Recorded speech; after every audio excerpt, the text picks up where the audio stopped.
What is going on, everyone? Commodore Laz here. We are back once again on a Monday, ready to watch the latest installment of Tite Kubo's finest work in cinema form with Bleach episode 10 of the 1,000-year Blood War arc. Of all the episodes that I've been looking forward to in this adaptation, the stuff that we had saw in episode 6 and 7 were greatness. 8 and 9, especially 9, the back half of it and stuff was great. But right here and now, we are going to properly witness the battle of the Kenpachis. Kenpachi Zaraki versus Retsu Unohana, or should we know better now as Yachiru Unohana. I cannot tell you how high my levels of hype are right now for this episode. I've waited 6 years to see what is my favorite fight in all of Bleach get animated, and today is the promised day. Today, right now, December 12th, 2022, we are about to witness peak at its absolute finest. But before we even get into this episode, I just want to say real quickly, thank you to everybody who has been supporting the Bleach content on the channel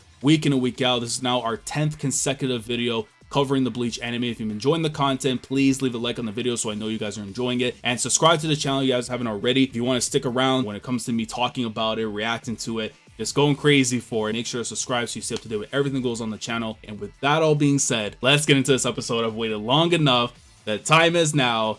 Here we go. Good. Let's keep it on to the fight itself where it should be. Look at her, bro. Oh my god, that's so frightening, dude. How many times been blacking out? I mean, nah, bro. You're just in the ring with the most dangerous entity known to mankind. Bruh. Oh, we're for the midsection, but nope. Look at her, bro. Oh my god. All I ask, honestly, is the narration to be on point, and then we have ourselves a godly episode. Straight into the the battle. They really want to go in. Unohana with that face, she's just an animal, man. I don't give a damn what she does to me. As long as she does what she wants to do, I don't care what she does to me. So, of course, you'll know only one individual is capable of doing all that stuff. Ew. I can't, bro. This woman's face is something else, man. There he is, the legend in the making himself. Yo, look at the little vagabond himself. Oh my god, she looks so good here. Yep. And then how she got the marking in her chest, yeah. Look at that kid, bro. That's my goat in the making right there. Very happy so far with the narration right now for this, because this is very crucial to everything here. Yo! These shots are just so nice, man. The flashbacks of the past. The first battle Ichigo. This is still a 5-star classic, by the way. If anyone had to ask on the Melter scale, it is still a 5-star classic. Look at those monsters, bro. White eyes. All he cared about was fighting and killing. He was just him in the making. Sometimes those young prodigies blossom at the best possible times, because he was just bodying everything in existence. So for him, it's like, it's not fun anymore. And she feels like that's her sin, which is the craziest thing for Unohana to even think, but at the same time, it does make a lot of sense. Oh, this song goes so hard, Unohana. She's able to do all this, by the way, just to bring the man from the long ago back to what he once was. She's really trying to bring back a killer. Like, think of the levels that she's going to for this. Yo, oh my god. And when he strikes, she strikes back. It's time! Oh my god! Ah. Yo, look at that thing. Now, the first time I seen this, I knew this woman was different. I didn't need the beach episode to tell me otherwise, but this woman is different. And then the howl of the monster itself. And here we go. Look at her re-healing the wound as if it was nothing. And she's just slapping away these shots. And yeah. Look at that, bro. Can you imagine someone flicking all that blood on you and then... Bro, my god. Oh, this music is going in. And she's... Bruh. Oh my god. Bro. Period. This is the rebirth.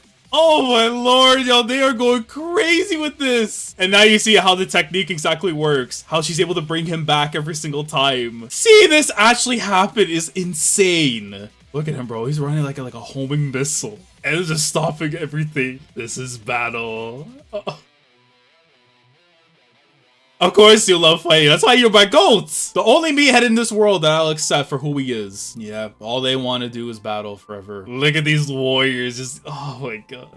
There could only be one Kenpachi. The pain in my heart. Oh my god. Oh, Unohana. I'm not ready. No.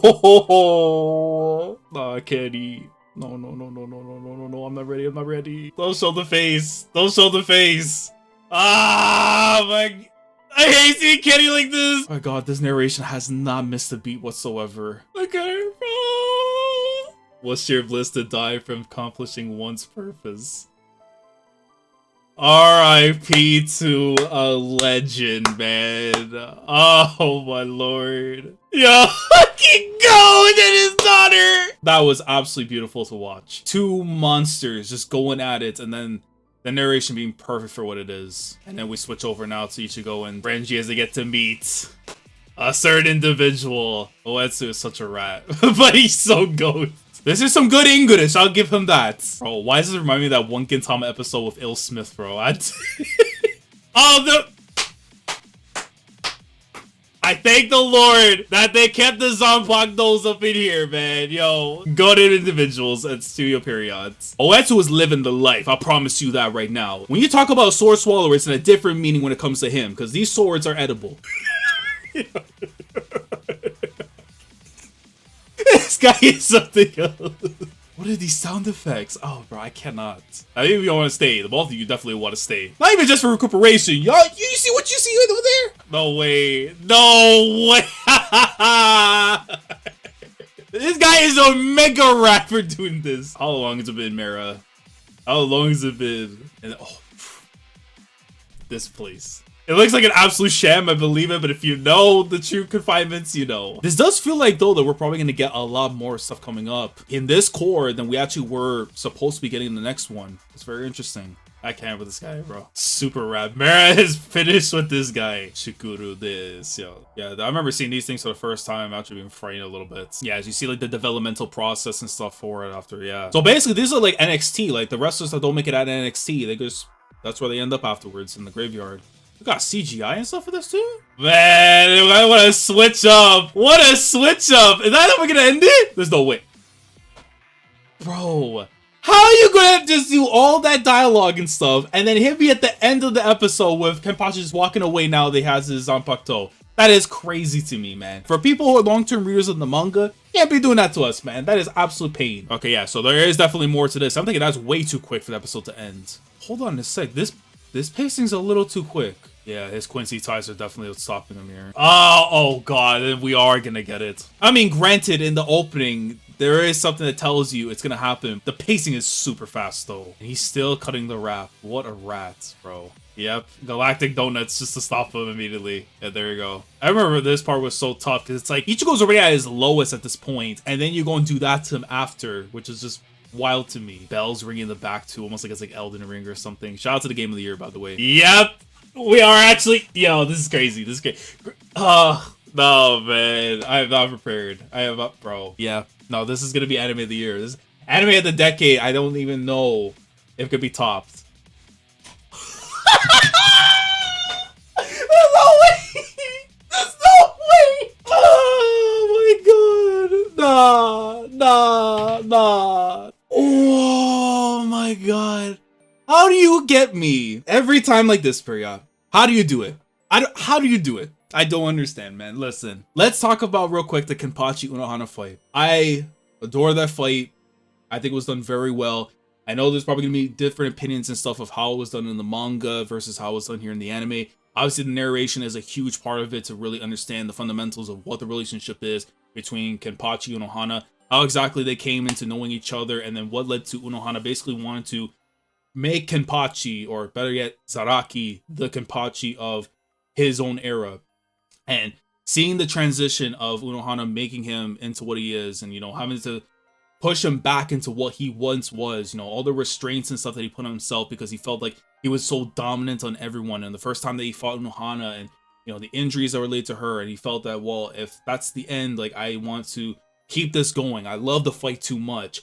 But now, considering the situation that we're in right now with Yawatch and the Quincy's, the Stern Ritters and all that, and what is at stake, you have to bring the old ways back. And by doing so, you have to go and bring Kenpachi back to being what he once was, a merciless, destructive force of nature that is just unstoppable. He's one of the 5 dangers for a reason, and this was a way and a half to bring that man back to his roots. So R.I.P. to Unohana. That's still one of the GOATs. Shout out to the beach episode and all that. But man, it's just tough to go and see her go out like this. But Minazuki looked absolutely gorgeous. The Bankai in the anime. Great to see that happen. But the fact that we got here, the second half of the episode, the Ichigo Renji stuff with Oetsu and, you know, the whole time that they spent, you know, basically just having the time that they had there and stuff with the Zanpakutos, the nameless ones and stuff, the ones that were discarded. And Ichigo now realizing basically that he is no longer viewed by Oetsu or even viewed by the Soul Society itself as a Soul Reaper, you know, because now we know that he has ties to the Quincy's. The fact that we are going to get everything but the rain. I had said this was my favorite fight in the series right here with Kenpachi and Unohana. When it comes to other content in this series, it's actually insane to me that all of my favorite stuff is happening here in this first core and everything but the rain. If it is like 13 episodes, maybe it's gonna be 12, but the pacing does seem a little fast. But the fact that we are getting it, of course, you have to go back to the opening. You see Ichigo with, you know, 2 Zanpakutos, and the explanation for that's gonna come soon.